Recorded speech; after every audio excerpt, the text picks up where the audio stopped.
cooking.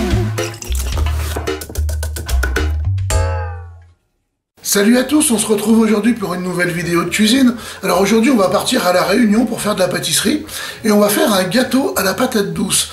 Alors c'est pas courant, hein, c'est pas commun de faire des gâteaux avec un légume racine. On pourrait au premier abord se dire oulala mais qu'est-ce que ça va pouvoir nous donner, c'est un peu étrange. Et en fait pas du tout, c'est pas du tout étrange et c'est juste super bon, super savoureux, super gourmand. Et j'espère que vous allez découvrir cette recette avec beaucoup d'intérêt parce que eh bien ce gâteau est juste très bon et facile à produire, il n'y a rien de compliqué, on a tout ce qu'il faut à la maison pour le faire. Donc bah voilà, moi j'avais envie de vous présenter cette recette. Dans ma recette, bien sûr, je l'ai adaptée à mon goût, j'ai mis quelques petits raisins secs blonds, alors on peut trouver des versions de gâteaux à la patate douce avec des fruits dedans, des fruits confits, des fruits secs, et puis aussi des versions où il y a juste la patate douce. Avant de partir en cuisine, comme d'habitude, je vous invite à vous abonner à ma chaîne, et puis à cliquer sur la petite cloche pour être tenu au courant quand je poste une nouvelle vidéo. Voilà, bah, je crois que tout est dit, alors bienvenue dans ma cuisine, c'est parti. Les ingrédients pour faire notre gâteau à la patate douce. Alors qu'est-ce qu'on a? On a 2 patates douces. Pour obtenir le poids d'1 kg de patates douces, on aura besoin de 3 œufs plus 1 pour la dorure. On aura besoin de sucre. Alors là, ce que vous voyez le plus clair, c'est du sucre de fleur de coco, qui est très parfumé et qui est vraiment très bon. Et puis le plus brun ici que vous voyez, c'est du sucre muscovado. Donc c'est un sucre que j'apprécie particulièrement pour son arôme.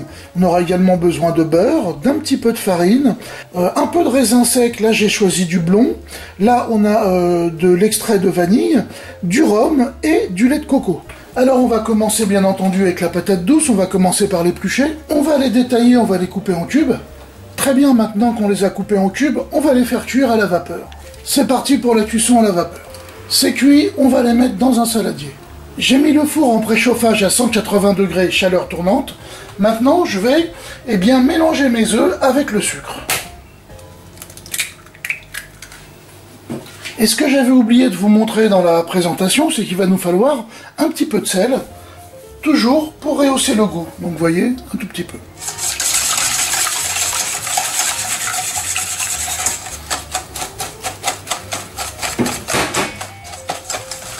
Allez, on va faire un mélange homogène.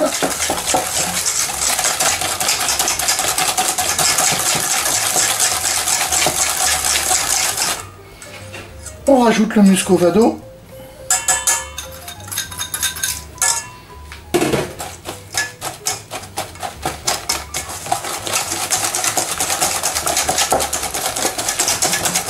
Alors, si vous n'avez pas de sucre de fleur de coco, eh ben c'est pas grave. Vous mettez du sucre de canne. Si vous n'avez pas de muscovado, eh ben c'est pas grave non plus. Vous mettez que du sucre de canne. Et si vous n'avez pas de sucre de canne, ben tout simplement vous mettez du sucre semoule blanc classique. Mais là, avec ce mélange, vous allez avoir des saveurs absolument terribles. J'ajoute l'extrait de vanille, le rhum et le lait de coco.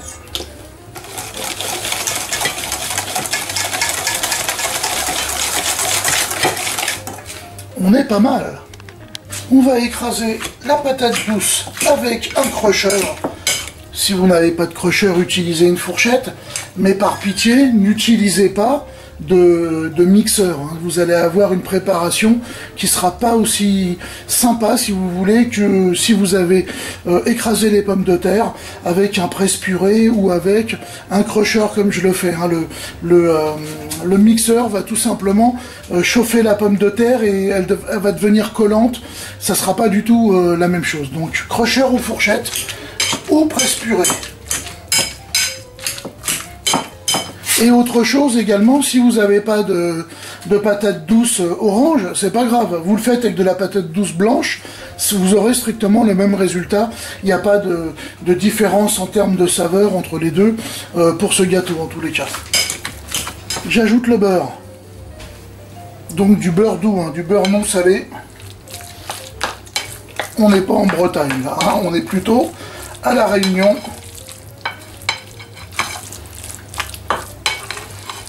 Donc la patate douce étant tiède, vous voyez, le beurre fond, donc c'est très bien. va ajouter le mélange de sucre et d'œufs.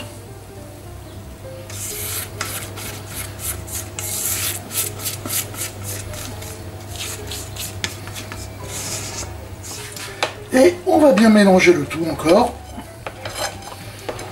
On va bien mêler toutes les saveurs ensemble.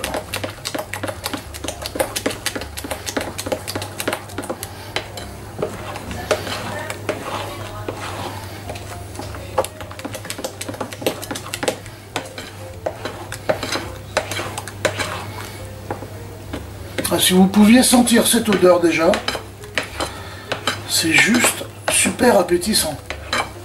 Donc on incorpore bien les deux masses pour avoir un mélange homogène. Là c'est plutôt pas mal. Je vais ajouter la farine, ce qui va rendre notre préparation un peu moins liquide. Vous voyez, elle n'est pas lisse la préparation. Vous voyez, il y a des petits morceaux un petit peu partout. Et ça va être très sympa dans le gâteau. Hop.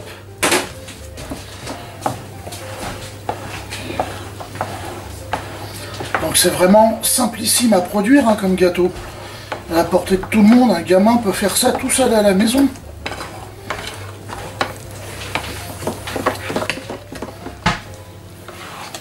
Et je vais rajouter mes raisins blonds, ce qui n'est absolument pas obligatoire dans la recette traditionnelle, mais je pense que je l'ai respecté correctement.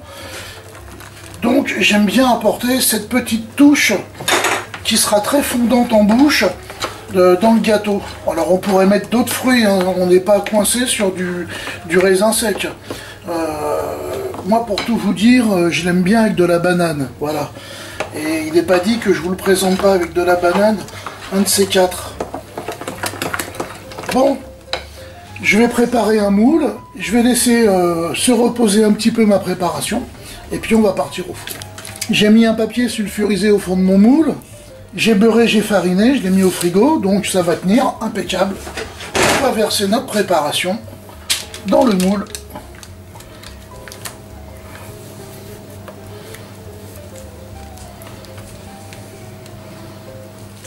On la tape un petit peu. Ça permet de chasser les bulles d'air et puis d'aplanir la surface. Voilà. À ce stade, on pourrait dorer, on va lui faire un petit décor. C'est vraiment pour le fun.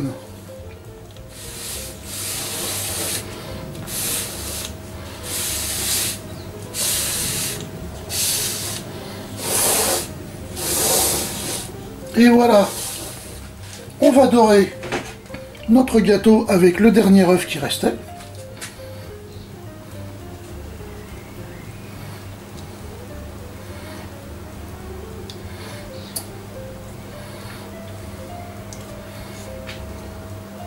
Alors on n'appuie pas trop parce que sinon notre décor il va disparaître.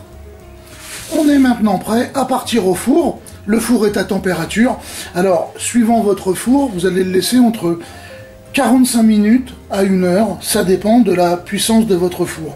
Moi je sais que quand je lui dis 180 degrés, il me donne 180 degrés. Donc ce gâteau, il va me falloir environ 55 minutes pour le cuire. On vérifiera la cuisson à la pointe du couteau, mais bon, d'expérience, j'ai l'habitude, il sera cuit au bout de 55 minutes. Mais chez vous, ça peut être à 45 minutes ou à 60 minutes.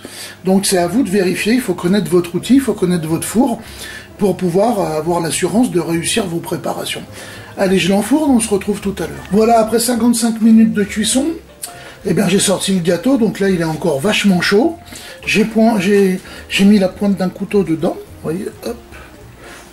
Et donc c'est impec. On va le laisser refroidir, alors c'est vraiment un gâteau qu'on ne mange pas à la sortie du four. Hein. Il faut le laisser vraiment refroidir, il faut que tous les arômes se mêlent entre eux, il va falloir que le beurre fiche, tout ça à l'intérieur. Et donc ben là on a l'impression qu'il n'est pas cuit, vous voyez à l'intérieur qu'il est encore un peu mou. Mais au final, eh bien, le gâteau va je dirais, s'homogénéiser. Et au bout, moi je le laisse 24 heures. Hein, je vais attendre qu'il tiédisse, je vais le mettre au réfrigérateur. Et on commencera à le manger demain. Donc au bout de 24 heures, et là il sera juste impeccable. Et ça va être que du bonheur parce que j'adore ce gâteau. Chaque fois que j'en fais, et ben voilà, c'est un succès, donc il n'y a pas de raison, ça devrait plaire à tout le monde chez vous aussi. Bon, bah écoutez, je crois qu'il n'y a plus qu'à. Alors, bah à table, et puis je vous dis à bientôt pour de nouvelles aventures culinaires. Allez, ciao.